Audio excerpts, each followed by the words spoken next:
Good morning. The Judiciary Committee will come to order, and without objection, the Chair is authorized to declare a recess of the committee at any time. Pursuant to notice, I now call up H.R. 1656 for purposes of markup and move that the committee report the bill favorably to the House. The clerk will report the bill. H.R. 1656, to provide for additional resources for the Secret Service and to improve protections for restricted areas. Without objection, the bill is considered as read and open for amendment at any point, and I'll begin by recognizing myself for an opening statement. The Secret Service has two primary missions: criminal investigations and protection of the President, Vice President, and other dignitaries. As a result, the Secret Service is entrusted with protecting some of our most valuable assets. This is an extremely difficult, high-profile mission in an environment with zero margin for error. The Secret Service is comprised of many outstanding and upstanding men and women who do excellent work. However, over the last few years, a series of embarrassing scandals, security failures, and instances of poor judgment have rocked the Secret Service. These incidents range from agents' use of prostitutes while on official presidential travel to Colombia, an incident in the Netherlands involving intoxicated agents, and the agency's failure to initially apprehend fence jumper Omar Gonzalez, who was later arrested inside the White House. Following these incidents, the President appointed a new director of the Secret Service, Joseph Clancy, who has implemented a number of reforms. The President also appointed a panel of experts to recommend changes to the Secret Service. Through this committee's oversight and the recommendations of the panel, it is clear that, despite Director Clancy's initiatives, legislative action is still necessary. We must ensure that the agency's officers and agents are properly trained in order to successfully identify and protect threats from materializing, as well as to ensure that the agency has the tools it needs to carry out its mission. H.R. 1656, the Secret Service Improvements Act of 2015, is bipartisan legislation introduced to provide much-needed resources to the agency and implement many of the U.S. Secret Service Protective Mission Panel's recommendations for improvements for the agency. I'm happy to have worked on this legislation with Ranking Member Conyers, Crime Subcommittee Chairman Sensenbrenner, and Ranking Member Jackson Lee. This bill makes much-needed improvements to the Secret Service. These improvements strengthen the security of the President, other protectees, and the White House complex, enhances Secret Service's officers and agents' training, increases the agency's manpower, and improves the transparency and accountability within the agency. This legislation also requires Senate confirmation of the Director of the Secret Service. The person entrusted to not only protect the President, but to also head a $1.5 billion federal law enforcement agency should be subject to the same process of advice and consent of the Senate as his counterparts at other comparable agencies. The resources and changes provided by this legislation will help to reform the Secret Service and to restore the trust that Congress, the President, and the American people must have in the vital tasks that Secret Service carries out every day. I urge my colleagues to join me in reporting this bill favorably from the committee, and it's now my pleasure to recognize the ranking member, the gentleman from Michigan, Mr. Conyers, for his opening statement. Thank you very much, Mr. Chairman. Members of the committee, H.R. 1656, the Secret Service Improvements Act, is an important bill that will assist the Secret Service with its critical missions of protecting the President, the Vice President, and other dignitaries. In March, I was pleased to join my colleagues, Chairman Goodlatte, Crime Subcommittee Chairman Sensenbrenner, and Crime Subcommittee Ranking Member Sheila Jackson Lee in introducing this bill. We did so because of the urgency of addressing shortcomings related to the Secret Service that have come to light in recent years. Last fall, this committee held an important oversight hearing to review the operation of this vitally important agency.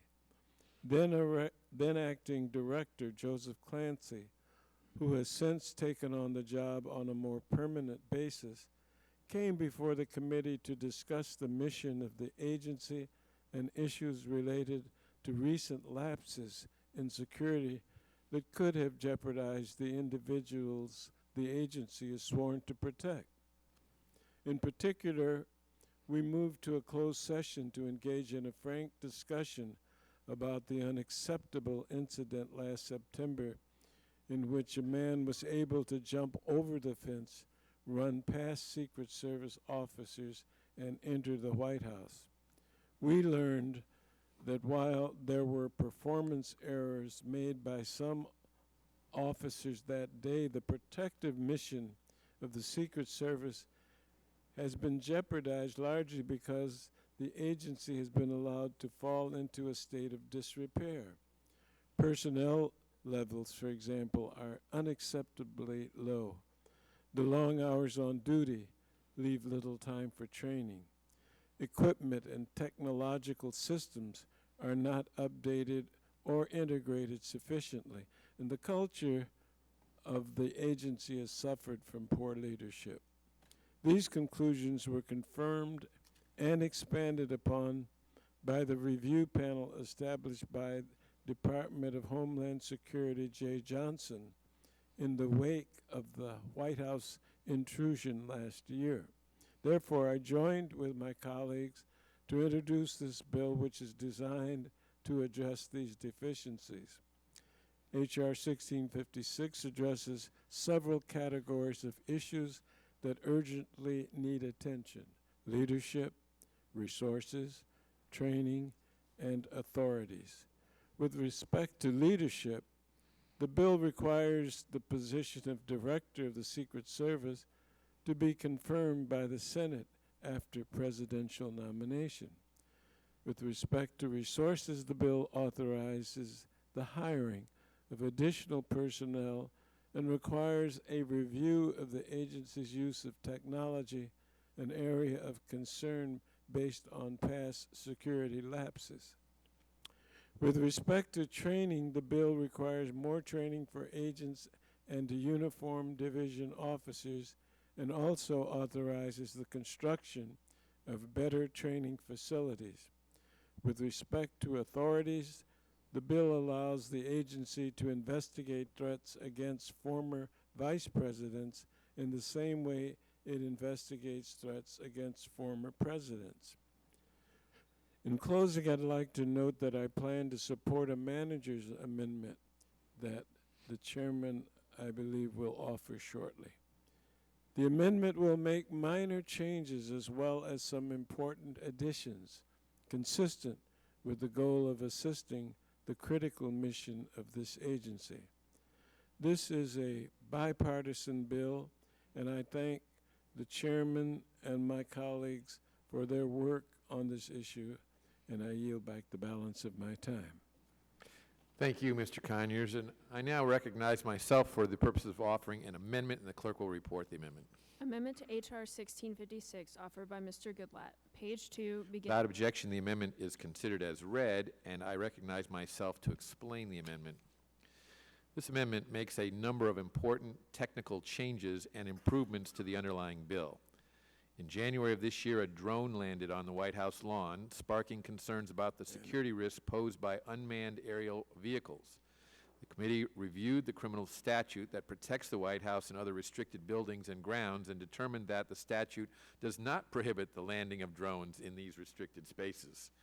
H.R. 1656 amends the restricted buildings and grounds statute to prohibit drones and other objects. The manager's amendment clarifies this language to limit it to those who purposefully cause a drone or other object to enter restricted grounds. The amendment also clarifies the language related to vice presidential protection. It slightly alters the language in the underlying bill so that the crime of threatening the vice president, former vice president, or his family mirrors the same provisions providing for Secret Service protection of those protectees. This will also allow the Secret Service to investigate threats against those protectees.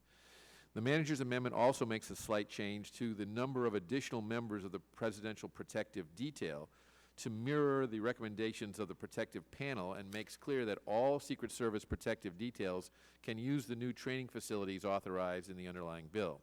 The manager's amendment also makes several important additions to the underlying bill. First, it alters current law to make sure that the Secret Service can install alarms and security measures at former presidents' primary and secondary residences. Current law, passed decades ago, prevents the Secret Service from obtaining approval for necessary security upgrades to these properties to ensure the safety of our former presidents. Second, and perhaps most importantly, the manager's amendment includes a provision to create an ethics office within the General Counsel's office at Secret Service. This suggestion came at the request of the ranking member of the Crime Subcommittee, Ms. Jackson Lee, and I want to thank her for her contribution to this amendment and for her work on the underlying bill. I urge support for these important changes and now recognize the gentleman from Michigan, Mr. Conyers. Thank you very much. This bipartisan bill now adds the manager's amendment to make a number of improvements to the underlying bill. And I support this amendment, which would strengthen the underlying bill in several different ways. It establishes within the Secret Service an ethics program office to administer the ethics laws, regulations, and policies governing its employees. It also increases the number of Secret Service agents the bill authorizes to be hired. It authorizes Secret Service to investigate serious threats against former vice presidents in the same way it investigates threats against former presidents. And it allows for better protection for former presidents at their residences. It also prohibits knowingly causing objects, such as drones, from entering restricted buildings or grounds such as the White House complex. The Secret Service is dedicated to critical missions related to protection and criminal investigation, and in recent years we've learned of a number of deficiencies of the agency related to leadership, performance, and ethics, and so I urge my colleagues to support the manager's amendment in addressing these important issues. I thank you and yield back the balance of my time. Chair, thanks, gentlemen. Are there other members seeking recognition? First, the gentleman from California. I move to strike the last word. The gentleman is recognized for 5 minutes.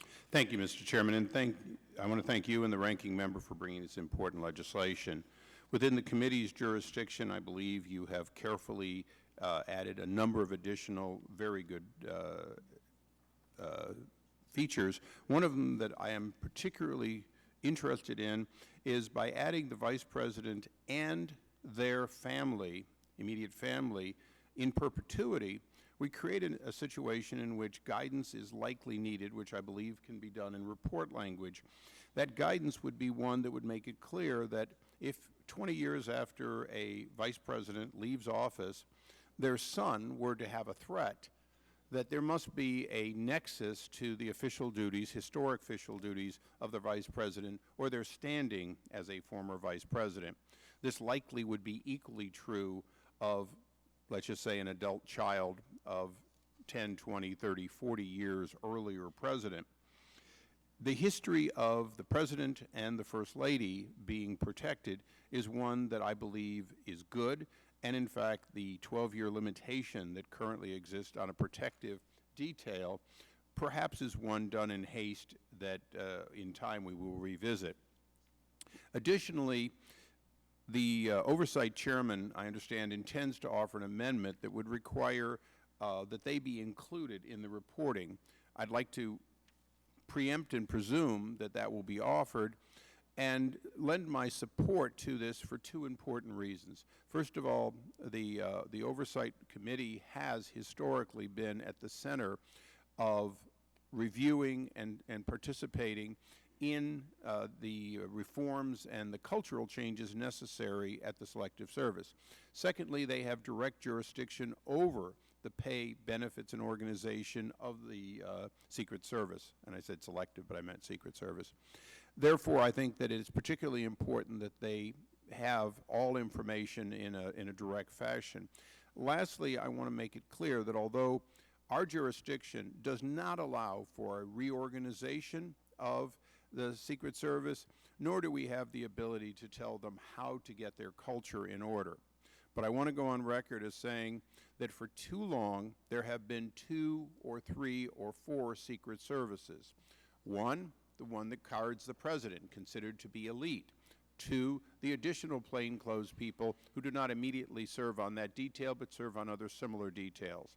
3, the uniform men and women who guard the White House and other facilities. And 4, those who would appear to be similar but find themselves stationed in and around Washington, D.C. in support of the hundreds of diplomatic missions here in Washington, D.C. It is clear that the Oversight Committee needs to take a serious look at reorganizing the Secret Service so that it becomes one service, so there is not a different standard or a different morale. Some years ago, the Oversight Committee made the changes necessary to equalize the pay between these various parts of the Secret Service, but we are still, and the break-in by jumping the fence and running at the White House showed all too clearly that the level of training, morale, and expectation for the uniformed members of the Secret Service would seem to have been a different standard than the immediate protective service. Lastly, as we add additional slots and have to fund them, it is clear that if you had one force where every single individual could, in rotation and throughout their career, serve in any position and not be relegated to one that might be boring and tedious, perhaps for their entire career, that the retention, the morale, the esprit de corps, and the likelihood of proper protection of both the first family, other protected individuals, and the facilities that they occupy would be greatly enhanced. So I want to thank the chairman for doing everything to be done in the bill. I have no amendment other than asking for report language that would clarify the limitations of the discretion that you are providing on the law. And I thank the gentleman. I yield to Would the the gentleman chairman. yield? First of all, I thank him for his interest that he has taken in this matter, not only now, but when he was chairman of the Oversight and Government Reform Committee. I agree with his comments. One measure that we would be happy to work with you on the language, but we want to make sure it's clear in the manager's amendment, it is clear that the protective service for family members of the former vice president is not in perpetuity. It is only for a limited period of time, 6 months, which may be extended under certain circumstances. But in any event, we'll work with you to make And I thank the chairman. I wasn't referring to the protective period, but the threat, which would go on in perpetuity for the individuals and the family, if I understood the amendment. If you threaten a former vice president's son or former vice president himself, it's not 6 months, it's forever, as I understood it, not 6 months. Is that correct? Our understanding may be a little different, but we will work with you on. I look forward to clarifying that, and I thank the chairman. For what purpose does the gentlewoman? Let me rise to strike the last word. Gentleman is recognized for 5 minutes.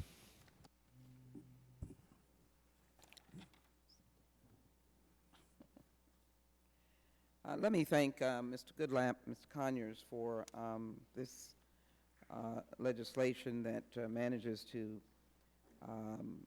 provide some additional instructions to the Secret Service. And let me say, as a member of the Homeland Security Committee, dealing with the Secret Service, but more importantly, dealing with them in their service, first of all, let me acknowledge the many men and women who are in the Secret Service who, over the decades, have served this nation and served this nation ably. This is a storied organization and one that has a long history in the United States. I want to just generally speak on making this a team effort. I was in Colombia when the 2012 incident occurred. There couldn't have been a more time of disappointment, embarrassment, chagrin, if you might say it, since this was a presidential trip. And I think that has created a very unfortunate future pathway that the Secret Service, in its name, has to overcome. I could cite the incident at the White House in terms of the bomb detection and 2 Secret Service agents alleged to have been inebriated, or the jumping of the fence, as a series of incidences that causes great pain to many of us. I would say that Director Clancy, coming back into service, first of all, as all of the Secret Service are great patriots, he in particular, having come back out of retirement, and having made a statement just a few weeks ago about his intent to reform this agency. I would hope that maybe collectively Homeland Security and the Judiciary Committee would help him in doing so. But I want to acknowledge and thank the Chairman and Ranking Member for allowing my amendment to be in the Manager's Amendment, and note that I worked with the Secret Service to develop and include a provision in this amendment that addresses a critical issue, and that is the personal behavior of its agents and other personnel. My amendment would create an ethics program office to fully and effectively administer the ethics, laws, and policies governing Secret Service. My amendment complements the other provisions of the bill that primarily deal with issues related to resources, training, and equipment, several very important elements. We heard a discussion, I think, by Director Clancy, if I'm not mistaken, to the Ranking Member and Chairman, that he wanted a mini White House that he needed resources to build. And so we know that there are training enhancements that we can have.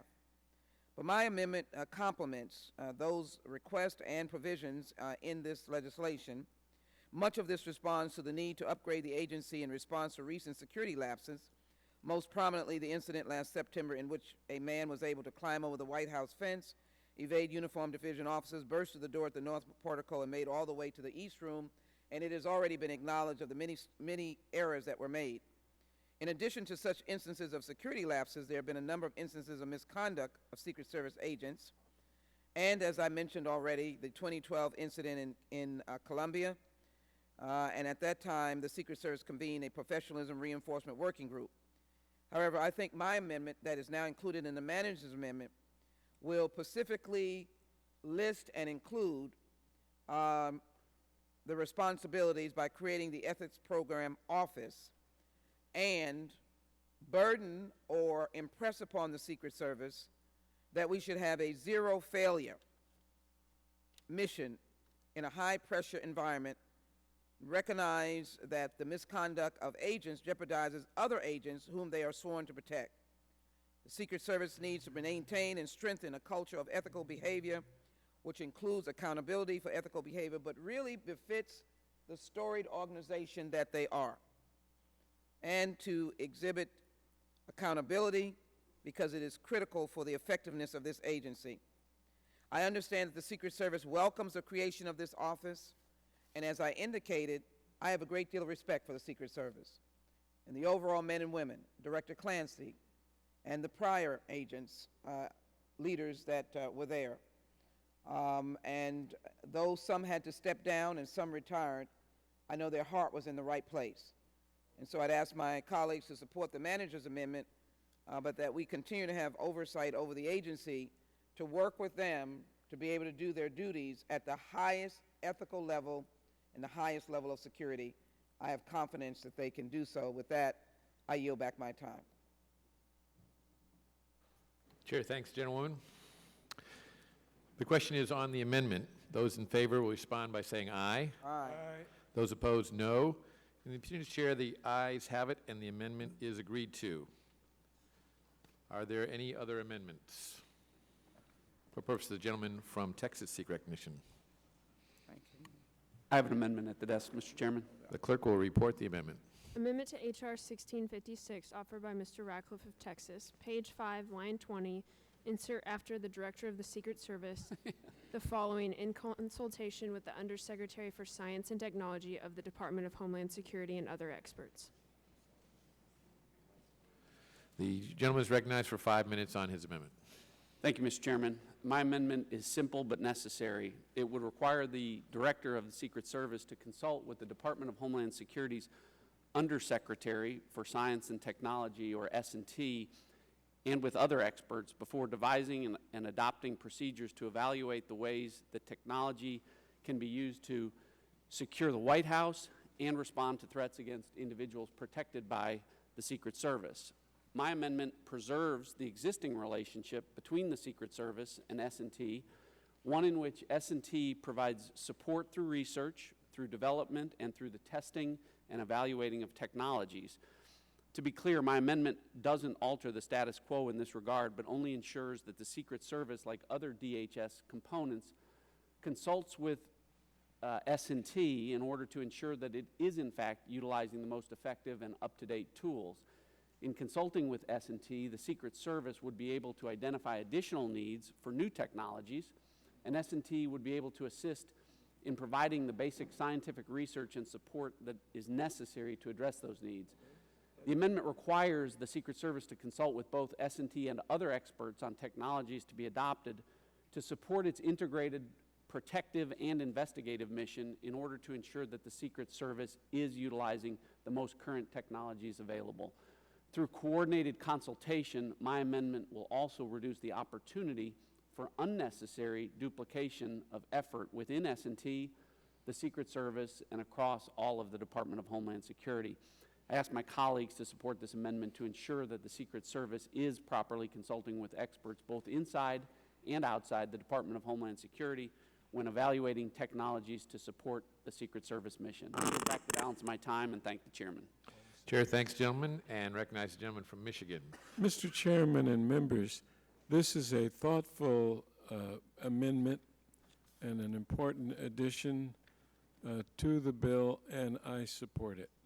I yield back the balance of my time. Chair thanks the gentleman and recognizes himself in support of the amendment. I thank the gentleman for offering it, and I urge its adoption. I know he's doing important work with the Science and Technology Group at the Department of Homeland Security through his position on the Homeland Security Committee, and understands the Secret Service is also working with this group to improve their technology. I am hopeful that with the help of the Science and Technology Group, as well as other important technology experts, the Secret Service can modernize its technology. Once again, I thank Mr. Ratcliffe for his amendment, and I urge its adoption by the committee. The question occurs on the amendment. All those in favor respond by saying aye. Aye. Those opposed, no. The ayes have it. The amendment is agreed to. Are there further amendments? For purpose, the gentleman from South Carolina seek recognition. Move to strike last word. I have an amendment. The clerk will report the amendment. Amendment to H.R. 1656, offered by Mr. Gowdy of South Carolina. Page 5, line 6. Without objection, the amendment is considered as read, and the gentleman is recognized for 5 minutes on his amendment. Thank you, Mr. Chairman. This is an amendment drafted in whole by our colleague and friend, the Chairman of Oversight. It is self-explanatory, and on his behalf, I would certainly encourage our colleagues to give it every consideration that they think is appropriate. I think it's a good amendment and would welcome their support. Would the gentleman yield? Be happy to. I thank the gentleman for yielding. I want to thank him for offering this amendment. I want to thank Chairman Chaffetz for initiating this effort as well. Two of the provisions of the underlying bill include reports due to this committee, the Homeland Security Committee, and our Senate counterparts. Since reports are due to the Senate Homeland Security and Government Affairs Committee, it is fitting that we include a reporting requirement to the House counterpart, the House Oversight and Government Reform Committee, which has done much good work in this area, and which the gentleman from Utah chairs. I want to thank him for his suggestion and thank the gentleman from South Carolina for offering the amendment and urge its adoption. Would the gentleman yield? Be happy to yield the gentleman from Michigan. Thank you so much. This is an amendment that will expand the reporting requirements in the bill, and of course I have no objection to it, and I urge its passage. Thank you for yielding. Thank you very much, and I would yield back, Mr. Chairman. Chair thanks, gentlemen. Question occurs on the amendment offered by the gentleman from South Carolina. All those in favor respond by saying aye. Aye. All those opposed, no. In the opinion of the chair, the ayes have it, and the amendment is agreed to.